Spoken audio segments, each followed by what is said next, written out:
Great, thank you. Again, my name is David Horsley. I have been asked to talk about our the distribution portion of our field services section for the Division of Water Rights. This section is overseen by Jared Manning, who is the Assistant State Engineer. So I'd like to go into detail on what these distribution systems are and what they're composed of. A distribution system is a geographic area in which a water user receives water from a natural source from which they are legally entitled to. So if they have an existing water right in a geographic area, that is what we're referring to. This is under the direction of a state-appointed river commissioner, and we often track these quantities in acre feet or the flows in cubic feet per second. And I just want to point out too that it appears you've already had a presentation on the difference between shares and water rights. So just for point of clarification, this is dealing strictly with water rights. The state of Utah is broke up into different systems, and we have two other individuals, such as myself, that oversee these distribution systems. There's about 32 systems in the state. As you can see, Sioux-Otakirk mainly covers the northern part of the state. Myself covers mostly the central part and a little bit of the southeastern, and then Mike Silva also covers the southwest part of the state. So about the distribution systems, historically the authority for distribution of water rights was held on the shoulders of the counties and the cities. As those counties and cities were incorporated within the state of Utah. If conflicts ever arose, oftentimes those conflicts would go to the district court in order to seek judgment or agreements. In 1919, the Utah State Legislature felt like it would be a more efficient process to have the state engineer manage these the distribution of these water rights.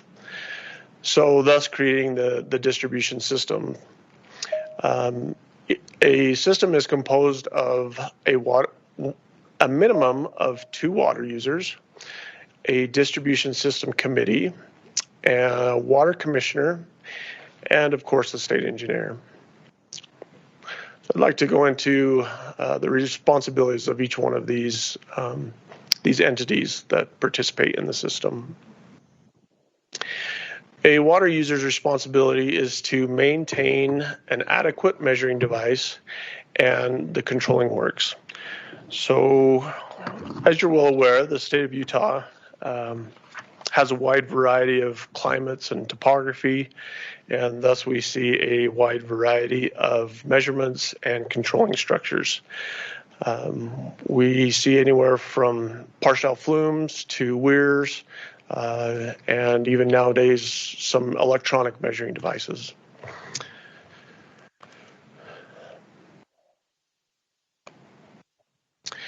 A water user's responsibility on the system is to elect a distribution system committee representative. So we found that a lot of these systems are comprised of upwards of 100 individuals. And so it's a more efficient process to elect a representative that might be placed in a geographic area in order to represent a group of water users on a distribution committee. And so that's what a representative would do on the committee. Water users' responsibility is to also pay for the annual assessments that cover the distribution system costs. I often refer to this as a user-based fee for services that are received from a water commissioner.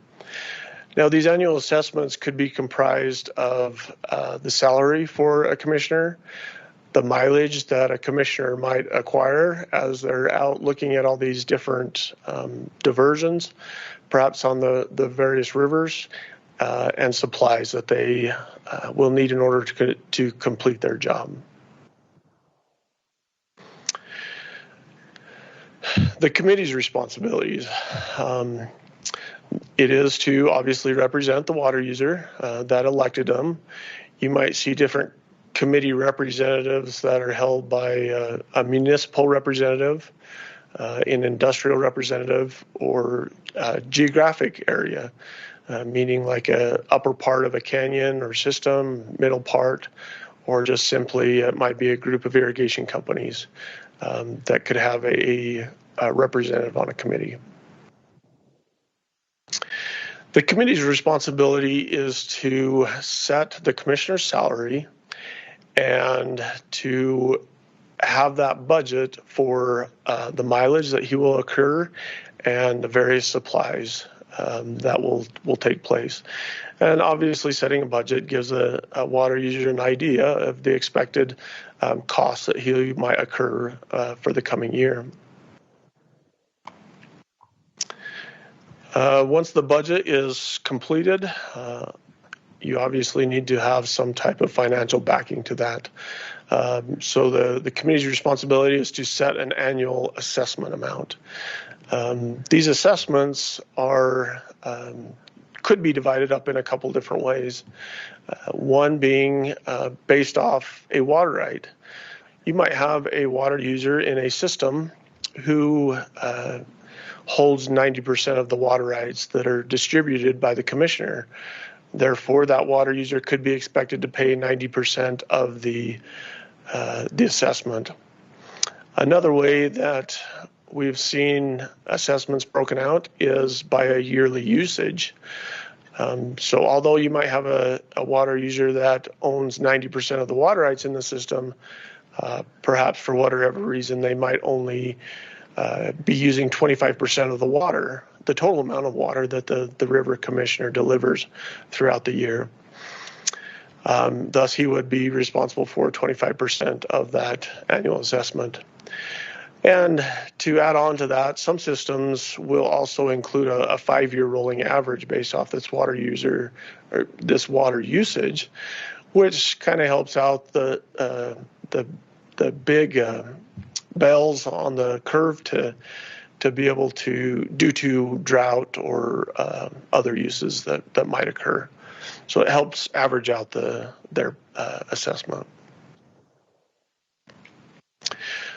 Committee's responsibilities is to select a new water commissioner. A distribution system is responsible to interview or select a river commissioner, and based off the majority of the decision of those committee members, they make that recommendation to the state engineer, at which the state engineer makes the final approval on that river commissioner. A river commissioner is appointed for 4 years. As you can imagine, due to the complexity of some of the water rights in some of these systems, sometimes it takes 4 years to figure out the job, and sometimes it takes a lifetime to figure things out. The commissioner's responsibilities. The commissioner's responsibilities is to distribute water in accordance with the water rights. And this is based off the prior appropriation doctrine, meaning first in time, first in right. So a commissioner makes sure that those users that have an earliest priority, say a 1800 priority, receive their water before somebody who might have a 1950 priority. And so this just assures the proper distribution of the water. Commissioner's responsibility is also to produce an annual report each year and present it to the water users at their annual distribution meeting.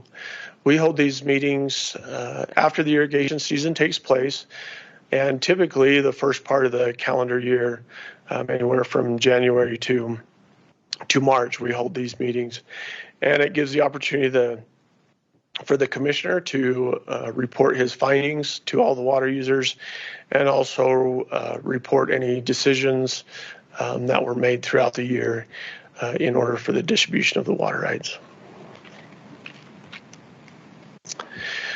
The fun part of a commissioner's job is to be able to lock or tag a diversion structure. Sometimes you might have a water user that may not completely understand his or her water rights, or may not have all the information, and they may not be taking the appropriate amount that they need to. So we have these tags, and we actually have two different tags. This one, the first one, is we often refer to it as the white tag. The white tag is simply put on a diversion structure, letting a water user know that the water commissioner or the state engineer's office is watching that diversion closely. And they should not disturb or hinder that head gate until a conversation is made with the water commissioner. And with questions, they can call a phone number that the commissioner will place it on. The second type of tag we refer to as a red tag. And this is about what it sounds. It is a tag that you don't typically want to see on your diversion structure. As you can see on the back of this tag, it states the administrative penalties that the Utah State Legislature has allowed for the state engineer to have teeth in their enforcement actions. If a water user does not comply with this tag, you can see that they may be fined for up to $5,000 for each knowing violation, and each knowing violation could take place each day of that. So they could be fined up to $5,000 a day, and they may be have to replace 200% of the water that is taken out of priority. And they may also be required to reimburse the state for any expenses that were incurred in order to track this extra water or deliver this extra water. So highly recommended not to touch these tags if you ever see one.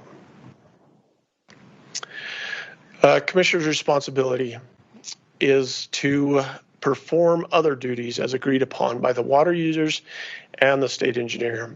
So this is kind of our catch-all phrase to have a river commissioner. They do end up being a jack of all trades.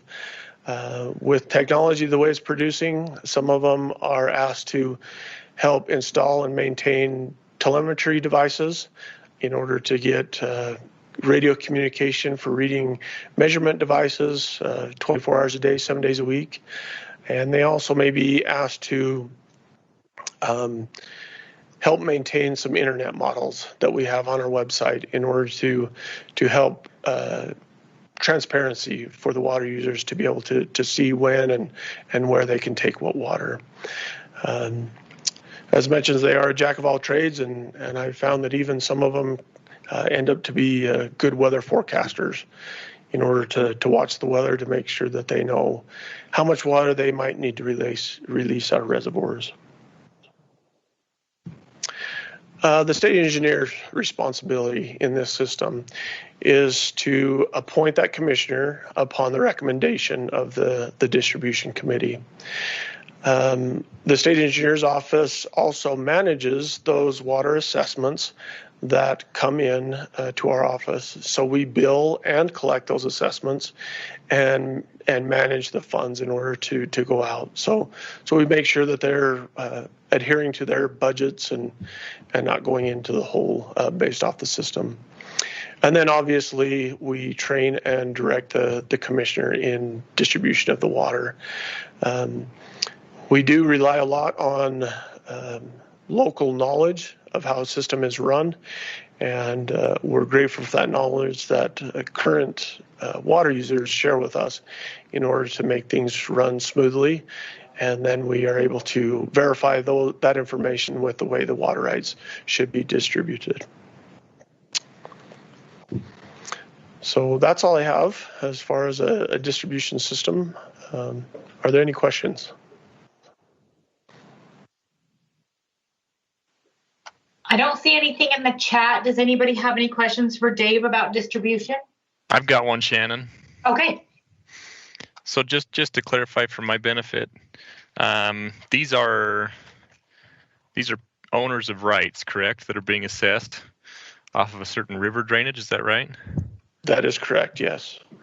So like I'm up here in northern Utah, so if I had a right that came off of the Bear River Commission would assess, would make an assessment on my right, and monitor how much I take off. Is that basically summarizes kind of, is that a correct statement?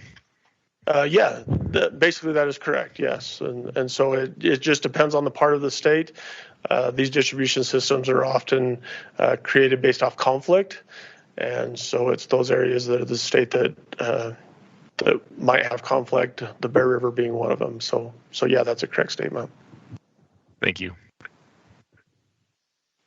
Thanks, Weston. Anybody else have any questions? Okay, thank you, Dave. Appreciate your time and your presentation. Thank you.